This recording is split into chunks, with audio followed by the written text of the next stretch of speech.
I can confidently say that this is the best of the Venom films, which, I mean, to be fair, it's not saying much. Like, the first two aren't the best. They're definitely unacquired taste.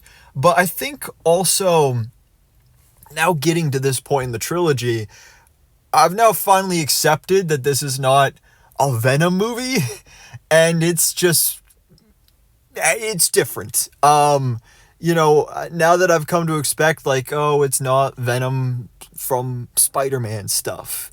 It's just Venom and, like, Tom Hardy and a whole bunch of wacky, weird alien stuff going on here. Now that I've accepted that, it's definitely a lot more fun to experience. And I think this third film has the perfect balance of everything introduced in the first two. Because the first film had some slightly ridiculous things, but for the most part it took itself very seriously. But therefore it was also kind of boring. The second movie just went really way too far off the deep end when it came to the comedy and the wackiness. Here in the third film, we have some silly moments and there's some funny laugh out loud parts, but this is also a much more serious version as well. Whereas, again, the first film was super serious, but it was boring. This film is serious, again, and funny also, but there's also stakes. You feel the real stakes here as well. With it being the final Venom film, there's actual stuff set up here leading towards this end, and you actually have an emotional journey, because I rewatched the first two Venom films in the past couple days to refresh myself. I hadn't seen them since I watched them the first time, and again, I definitely like them more than I did the first time, but they're still not the best.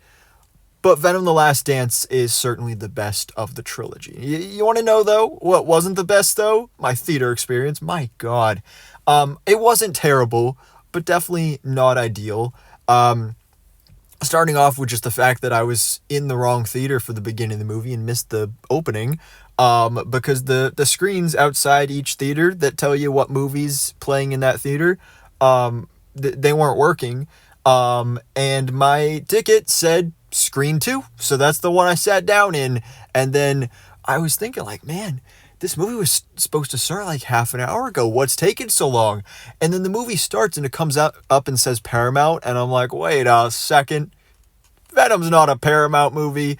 So then I realized pretty quickly I was in the wrong theater. And then once I did get into the right theater, there was a lot of little kids there. Which, I mean, Venom's PG-13. So it's not like kids can't watch it. Like, it's alright. But it's definitely not meant for kids. And this is definitely what this family thought it was. Because, I mean, it happens when you have little kids like that in a movie theater. They're going to talk. Okay. But usually at least the parents will, like, try and get them to stop. No, these ones encouraged it. Like, the kids kept saying, oh, that's Venom. Oh, he's sad. And then the parents would continue the conversation. So that was just a little annoyingness of this film, but it had nothing to do with the film itself. This film, again, it was fun. It was a wild time. There were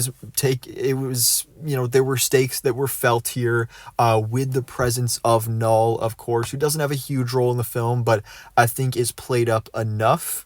My real big complaint with this film is just that it feels, like the first two films, very small in scale. Even though we're fighting intergalactic villains in this movie, and we have more symbiotes on the board as well, like the final battle, it just feels so small in comparison. It feels like, because they're setting up Null for a bigger role down the line, which I don't even know how they're going to do that if this is the last Venom movie. I don't know where that's going to happen. But it just feels like this was a very small piece in the larger scale Null storyline. There were also a few subplots that a lot of people are saying this movie is really messy. I don't think it's messy. I just think it's missing a few pieces. I think that pacing-wise and, like, story structure, personally, I think it's very simple and straightforward. But there's a couple subplots that are just completely pointless and go nowhere. Like Juno Temple's character in this film, for example. I mean, I love Juno Temple, loved her in Ted Lasso, love her here, she's great. But her character has a few flashbacks throughout the film, which you would think would lead somewhere, but has absolutely no payoff at all. Like literally at all. Um, yeah. And, but Tom Hardy, of course, is the highlight of this film. It's his performance as both Eddie Brock and Venom that have been the saving grace of these Venom films since the beginning of the trilogy. And once again, he gives a great performance here, again, lending itself towards more of an emotional story where it's the end of the line with Venom and Eddie. So I really, really quite enjoyed that. This movie is different than the first two, but again, I think in the best ways possible.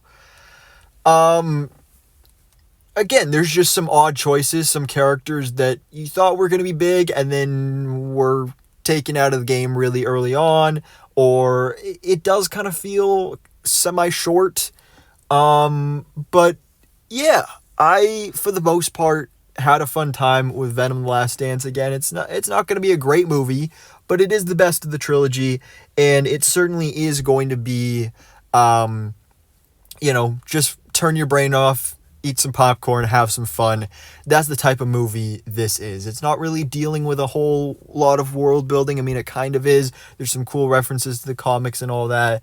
But just as a Venom film and wrapping up this trilogy, I think it does a really nice job. And again, it was a fun time. So, guys, let me know your thoughts in the comments below. What did you think about Venom: The Last Dance? Again, non-spoiler thoughts. Stay tuned for my spoiler review coming soon. But for now, guys, thanks so much for watching. Please drop a like if you enjoyed this video and hit the subscribe button so I can keep you up to date on everything that goes on in the Marvel life.